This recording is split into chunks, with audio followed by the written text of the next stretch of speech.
এখন বিকেল 5টা বাজে। আমি যতদিন ধরে ব্লগিং স্টার্ট করেছি আমার ব্লগিং লাইফে মনে এই ফার্স্ট টাইম।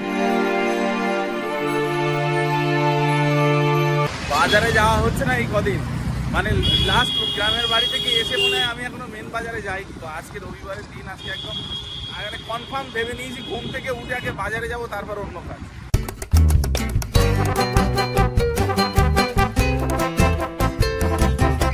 মাছ বাজারে চললাম, মাছ পেলাম দু রকম। একটা হলো সাথী নিতে বলছে পুঁটি মাছটা নিলাম, আর একটা পার্শে মাছ নিলাম। আর মাছগুলো কাটতে হবে। দিদি হাত ফাঁকা নেই না? হাত ফাঁকা নেই? এমনি মাছগুলো ঠিক আছে? মাছ কাটতে তো দিয়ে এলাম, এখন সবজি নিতে হবে। ওই ছোট ছোট মাছ নিয়েছি, তার জন্য সবজি লাগবে। বেগুন, এই বেগুন কোথায় গো? কি বেগুন নেবে? কোদিকে একটা ইয়ে দাও, ব্যাগ ফ্যাগ দাও। এ ডাইরেক্ট নেবো? হ্যাঁ, এটা দিয়ে দাও। আরে শশা কত? শশা এই বেগুনটা ভালো বলছো? দেখো তো, এটা এক আছে, পাকা পাকা। বাজার তো সব করা কমপ্লিট, মাছ কাটতেই হয়ে গেল দেরি। তাড়াতাড়ি চল, ওদিকে না স্নান করবে না, ধনের পাতাটাই শুধু বাকি নিতে হবে। যে কোনো এক জায়গা থেকে নিয়ে নাও না। এখন বিকেল 5টা বাজে। আমি যতদিন ধরে ব্লগিং স্টার্ট করেছি আমার ব্লগিং লাইফে মনে এই ফার্স্ট টাইম যে সকালবেলা একটা ছোট্ট সকালবেলা ক্লিপের পর থেকে একদম আমি দুপুরবেলা থেকে শুরু করে বাজারের পর থেকে তোমাদের সাথে কিছুই শেয়ার করতে পারিনি। এতটা হিউজ গ্যাপ। এখন বিকেল 5টায় তোমাদের সামনে এসেছি, তার কারণ হচ্ছে মেয়েটা আমার এখন একটু হাসি খুশি আছে। বিশ্বাস করবে না, এই যে দেখো, দেখতেই পাচ্ছ আমি ডক্টরের প্রেসক্রিপশন নিয়ে সবকিছু নিয়ে বসেছি। মানে আমি আর জামান দুজনে যে কতটা টেনশনে ছিলাম, মানে তোমাদের আমি বলে বোঝাতে পারবো না। কি হয়েছে, মেয়ে আমার প্রচন্ড কান্নাকাটি করছে, খেতে চাইছে না। মানে এমন যে আমার ব্রেস্ট মিল্ক হচ্ছে না সেটাও কিন্তু নয়, ওকে ব্রেস্টের কাছে নিয়ে আসলেই প্রচন্ড কান্নাকাটি করছে। যখন আমি মিল্কটাকে এক্সপ্রেস করে ওকে খাওয়াচ্ছি ড্রপারের মাধ্যমে, তখনও আস্তে আস্তে খাচ্ছে, বাট ব্রেস্টের কাছে নিয়ে আসলেই মানে এত চিৎকার, মানে সেই চিৎকারের কথা বুঝতে পারবে না। মানে আমার রীতিমতো ভয় পেয়ে যাচ্ছে আমি আর জামান দুজনেই। তো এবার 2 দিন ধরে রাত্রিবেলা থেকে তো এরকম সমস্যা হচ্ছেই। ওর যে ডক্টর নন্দী স্যার, উনি হচ্ছেন আউট অফ স্টেশন, উনি কালকে অ্যাভেলেবেল হবেন, মানে চেম্বারে। তো চেম্বারে অ্যাভেলেবেল তো কালকে হবে, আজকে মোটামুটি তবুও আমরা ফোনের মাধ্যমে কানেক্ট করতে পেরেছি। এখন একটু বেশ ভালো লাগছে। মেয়েটা দেখো এতক্ষণ আমার একটু খেলা করছে। আজকে সকাল থেকে তুমি যে ফেলা কি দেখালে মামা, বাবারে হাসছে। আবার এরকম যদি বাচ্চা কোনো বাবা মার হয় তো বাবা মার একদম স্ট্রোক হয়ে যাবে। কিছু কিছু সময় দেখবে, মানে এমন কিছু হয় যার কোনো সমাধান হয় না, তোমাকে চুপচাপ বাড়ি বসে সেটাকে মেনে নেওয়া ছাড়া কোনো অপশন থাকে না। তো আজকে আমাদের দুজনের অবস্থা এরকম হয়েছে। লাস্ট আমরা যখন বাজার করতে গেছি, আমি আর রনি ভাইয়ের কাজ আছে, তো ও সকালবেলা এসে বাজার করে এসে ও তখনই চলে গেছে। প্রথমে আমাকে বলা হয়েছিল যে কলিক পেনের ওষুধটা দিতে, তো কলিক পেনটা আমি দিয়েছি। মানে ও যদি কলিক পেন হয় তাহলে কিন্তু কনস্ট্যান্টলি কাঁদতো, ও শুধুমাত্র মানে যখন খাওয়াতে যাচ্ছে তখনই কাঁদতো না, এটা একটা রিজন গেল। তারপর আমাকে বললো যে একটুখানি ক্যালপল দিতে, তো আমি ক্যালপলটাও দিয়েছি, সেটা তো ওর কোনো সমস্যার সমাধান হয়নি। এখন যেটা মনে হচ্ছে একটু প্রবলেম হতে পারে সেটা হচ্ছে মানে স্যারের যে অ্যাসিস্ট্যান্ট ভাইটা আমাকে বললো, দেখো তো জিভে কোনো ঘা ঠা হয়েছে কিনা, জিভে কোনো ফুসকুড়ি বা কিছু হয়েছে কিনা। আমরা তো বুঝতে পারছি না, অ্যাজ যেমন ফুসকুড়িও নেই। আমি আবার ফটো তুলেও পাঠালাম, ফটো তুলে পাঠানোর পর বললো ফুসকুড়ি তো সেরকম নেই, দুধের মানে জিভের মধ্যে ওর দুধ জমে আছে, সেটা বোঝা যাচ্ছে। তো সেটার জন্য একটা মেডিসিন দিল, ওই মেডিসিনটা দেওয়ার পরে মানে আমাকে প্রেসক্রাইব করে দিয়েছে। এখন জামানকে নিয়ে আসবে, আমাকে যেটা বললো যখন ওকে খাওয়াবে ব্রেস্টের 4-5টা তো মেডিসিনটা লাগাতে, এবং ওর জিভেও লাগাতে মেডিসিনটা, জিভে দিয়ে দিতে 2 ড্রপ। তো দেখা যাক, সেটা নিয়ে আসার পর যদি সমস্যার সমাধান হয় তাহলে তো বাঁচবা। ইভেন আমরা লাঞ্চও কিন্তু এখনো করিনি। এই যে এখন যেহেতু একটু খেলা করছে, জামানকে বলে মেডিসিনটা আনতে যাবে, তার আগে একটা প্লেটে দুজনে খাবারটা নিয়ে ওকে খাইয়ে দেবো, আমিও খেয়ে নেবো। এখন আর তেমন ভাবে মানে ইচ্ছে হচ্ছে না খেতে। এখানটাতে রয়েছে ভাত, কোন রকমের ভাতটা করা হয়েছিল, আর এই যে ডাল হয়েছে পালং শাক দিয়ে, এখানটাতে আলু মাখা আর আলু ভাজা। ওটা সকালেরটা? হ্যাঁ, মানে সেটা সকালবেলা ভেবেছিলাম যে রুটি দিয়ে খাওয়ার জন্য, রুটিও তো করা হয়নি, সকালবেলা থেকে এমনই হজবরল হয়ে গেছে। তো এটা হয়, কি বলে, সবার লাইফেই হয়, নতুন কিছুই না। তো চলো, আসলে আমাদের এরকম নতুন নতুন হচ্ছে বলে আমরা হয়তো ঘাবড়ে যাচ্ছি। আর সব থেকে বড়রা এখানে কেউ নেই তো, গার্জেন থাকলে বুঝতে পারতো জীবের কোনো প্রবলেম কিনা, এটা কিনা, তখন আর অসুবিধাটা হতো না। তো যাই হোক এইভাবে ম্যানেজ করে চলতে হবে, হয়েই যাবে। তো আমি ওকে গিয়ে মেডিসিনটা এখন আমি ফাটাফাট করে 1-2 গাল খেয়ে নিই, আর জামানকেও খাইয়ে দেবো, আর মেডিসিনটা আনতে পাঠাবো। বসে খাওয়ারও টাইম নেই। ভিডিও পাচ্ছে না তুমি না, দাঁড়াও আমি একটু খেয়ে নি। তোমার হাতে পুরো বরফ হয়ে গেছে, হাত মোজা পরতে হবে। ইনুর হাতে ঠান্ডা লাগছে, ঠান্ডা। হ্যাঁ দাঁড়াও মা, না কোনো কান্নাকাটি না, হয়ে গেছে। ইনু ইনু ইনু ইনু ইনু ইনু ওলি বাবালি। হ্যাঁ মা, হ্যাঁ দেখি মা।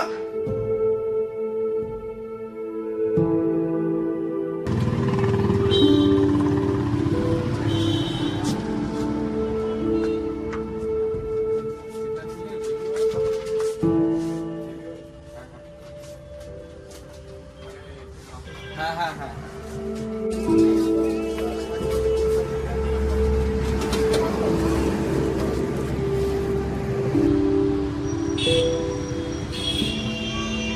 মেডিসিনটা তো পেলাম, কিন্তু 3টে অ্যাপোলো সেন্টার ঘোরার পরে 4 নম্বরে এসে আমি সবগুলো মেডিসিন পেয়েছি, তো নেওয়া হয়ে গেছে, এবার সোজা বাড়ি যাবো।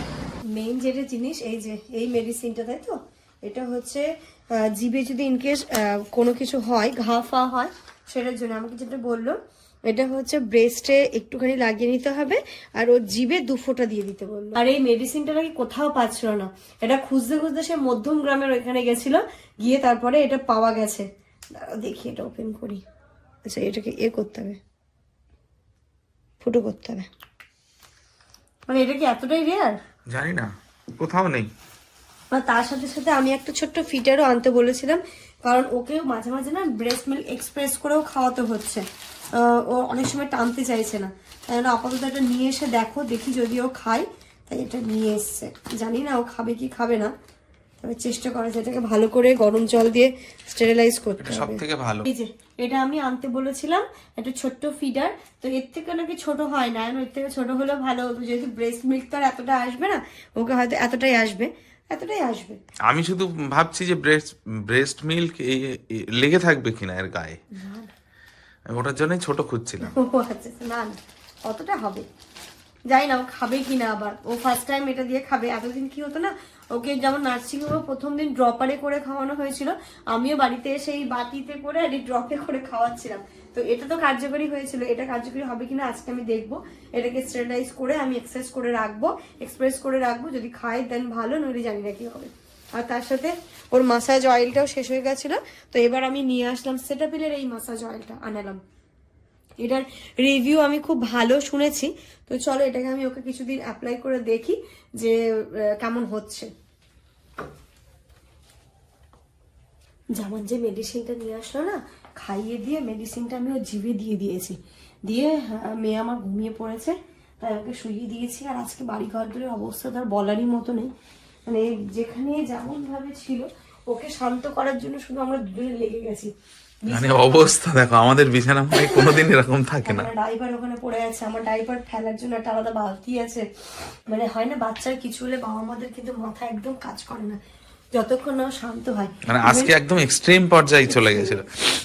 ইভেন দেখো এটা দেখো, আপা সেই সকালবেলা কাজ করে গেছে। সোফা টোফা কিচ্ছু আমি করিনি, আপা যেমন ভাবে করে দিয়ে গেছিল ঠিক সেরকম ভাবে বাড়ি ঘর দর পড়ে আছে।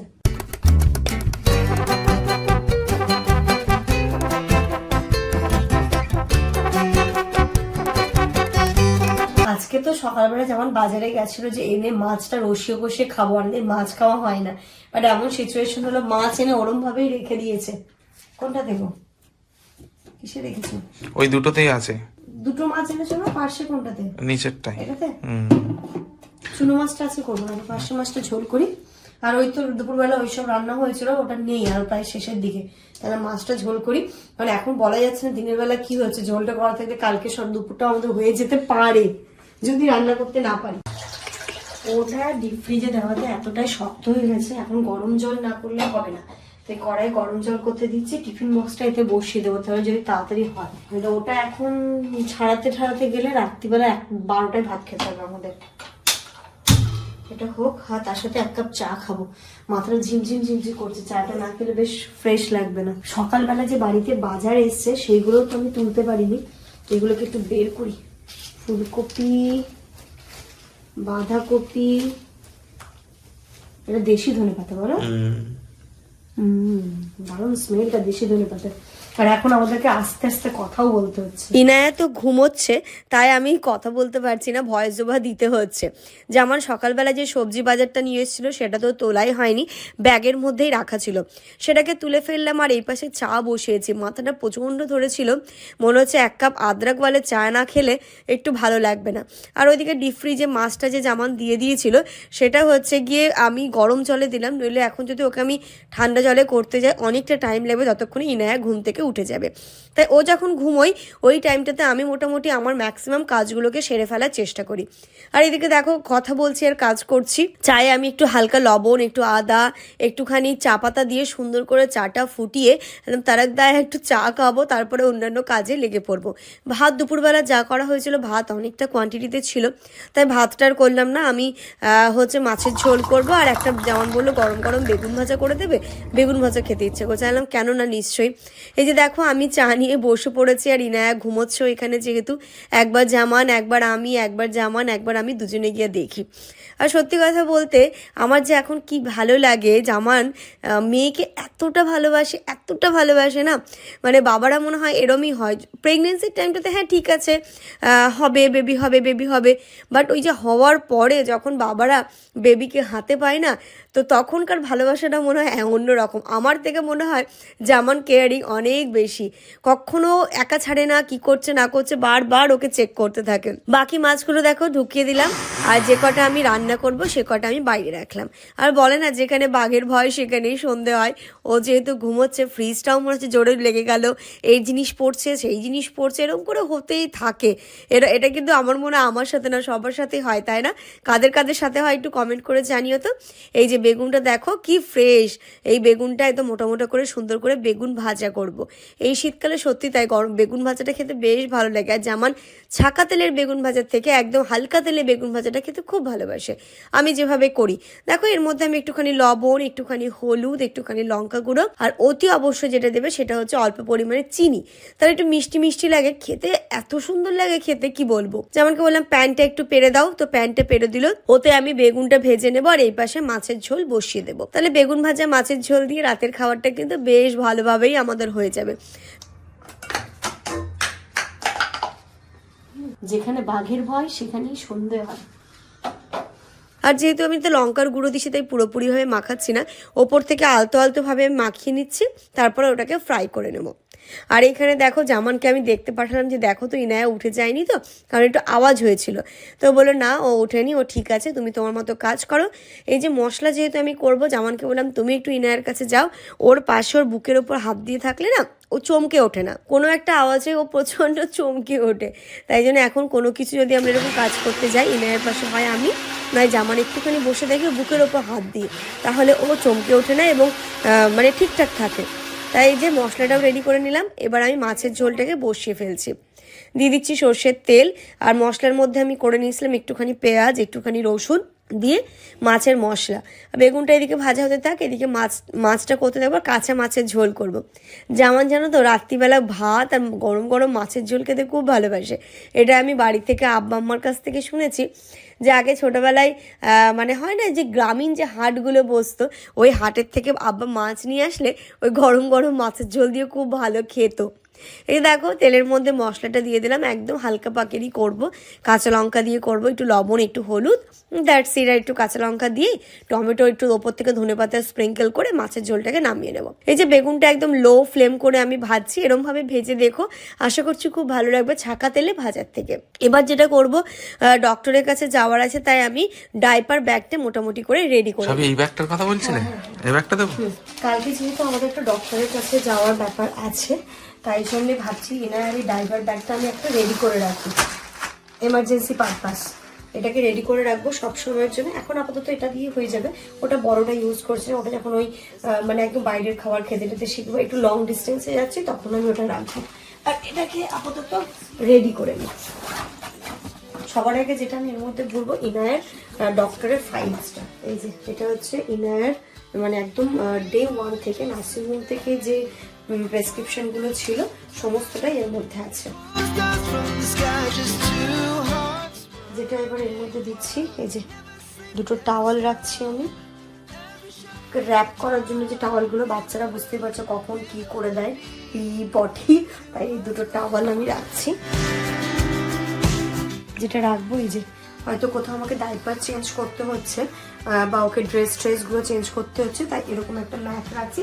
এটা তো পেছন দিকটা ভেজে না দেখিয়েছো, এরকম আমার 3টে রয়েছে, তো একটা সবসময় ডাইপার ব্যাগে রাখবো। বেবিদের আমি যেটা বুঝলাম ডাইপার ব্যাগ একটা সবসময় রেডি করে রাখা উচিত, কারণ সেবার দিন আমি যেই এমার্জেন্সিতে ডক্টরের কাছে গেছিলাম এই ব্যাগটা থাকলে আমার এই টেনশনটা হতো না, মানে তখন মূলত যদি কিছু করে দেয় আমার মেয়ে তখন খুব মুশকিল হয়ে যাবে। আর এটা সবসময় রেডি থাকলে ব্যাগ তোলো যাও নিশ্চিন্তে যাওয়া যায়। এটা রাখলাম, যেহেতু এখন উইন্টার তাই একটুখানি গরমের জন্য একটা হালকা ব্ল্যাঙ্কেট টাইপ এটাও আমি রেখে দিচ্ছি। আর এই যে আমার মেয়ের জন্য, আমার মেয়ে একটুখানি যেহেতু আর এখন আমার মেয়ে বলে না সবাই একটু দুধ তুলে দই তুলে, তাই রুমালটা খুব ইম্পর্টেন্ট, তাই 1 2 3 4টে।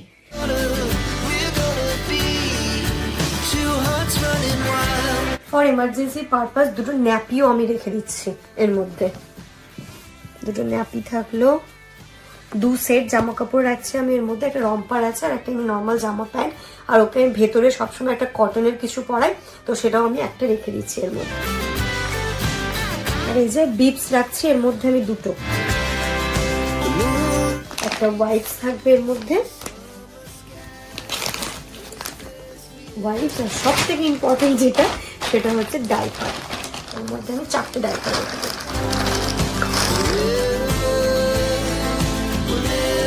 যেহেতু এখন ফর্মুলা তো খাই না, যে ফর্মুলা মিল্ক নেওয়ার জায়গা রাখতে হবে সেটা আমার কোনো ব্যাপার নেই।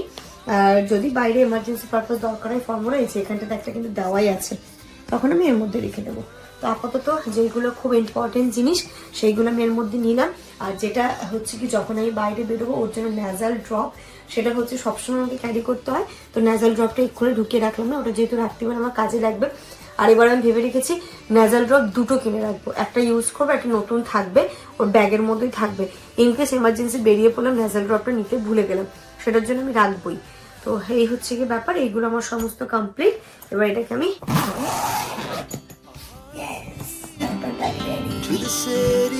ডাইপার ব্যাগে আরেকটা ইম্পর্টেন্ট জিনিস যেটা আমি ঢোকাতে ভুলে গেছি, এই যে একটা ঝুমঝুমি, এই ঝুমঝুমিটা কারা দিয়েছে জানো? আজকে ইনায়ের সমস্ত বড় বড় দাদা দিদিরা এসেছিল সকালবেলা ওর সাথে দেখা করতে, তখন ইনায়া ম্যাডাম ঘুমাচ্ছিল আর নিয়ে এসেছিল এই ঝুমঝুমিটা ওর জন্য। তো এটা আমি রাখছি, কারণ ইনায়া এখন যখন কান্নাকাটি করে না ওকে এটা বাজালে ওদিকে যে অনেকটা আস্তে আস্তে শান্ত হয়ে যায়, তো এটা খুব ইম্পর্টেন্ট জিনিস, কোথাও গিয়ে যদি কান্নাকাটি করে এই ঝুমঝুমিটা আমাদের অনেক কাজে দেবে। এটাকেও আমি এর মধ্যে রেখে দিচ্ছি, যদি কেউ দেখে এগুলো ডাইপার ব্যাগে খেলনা কিছু করার নেই, যার বাচ্চা যেটাতে ভালো থাকবে সেই জিনিসটা তো আগে নিতেই হবে ব্যাগে। আর ওর ছোট ছোট বন্ধু বান্ধব এসেছিল যখন, তখন ইনায় আবার ঘুমাচ্ছিল, আর এতটাই রাত্রিবেলা যেহেতু ঘুমোয়নি সকালবেলা বেশ অনেকক্ষণ আমি ঘুমিয়েছে ও, তাই ওর সাথে দেখা হয়েছে, বাট ওর সাথে খেলতে পারেনি ও দাদা দিদিরা। এই যে আমার বেগুন ভাজাও কমপ্লিট হয়ে গেছে, মাছের ঝোলও ডান, এবার গরম এখনো ফুটবে, একটুখানি ফুটবে, মাছের ঝোল আর বেগুন ভাজা দিয়ে ডিনার করবো। তো চলো এর সাথে আজকের এই ব্লগটা এই পর্যন্তই রাখছি। বলে না যে শেষ ভালো যার সব ভালো তার, তো দিনের শুরুটা একটুখানি কিন্তু আমাদের একটু হ্যাপাজেটলি শুরু হয়েছিল, বাট শেষটা দেখছি না স্মুথলি আছে। এখনো পর্যন্ত মেয়ে আমাদের ঘুমোচ্ছে, রাত্রিবেলার জন্য ঘুমায়, তোমরা দোয়া করো। মেডিসিনটা এনে দিলাম না, ওই মেডিসিনটা দেওয়ার পর থেকে দেখছি আস্তে আস্তে কাম ডাউন হয়ে গেছে। তো চলো তোমরা সবাই খুব ভালো থেকো, সুস্থ থেকো, আমার ইনায়ের জন্য অনেক অনেক অনেক দোয়া করো।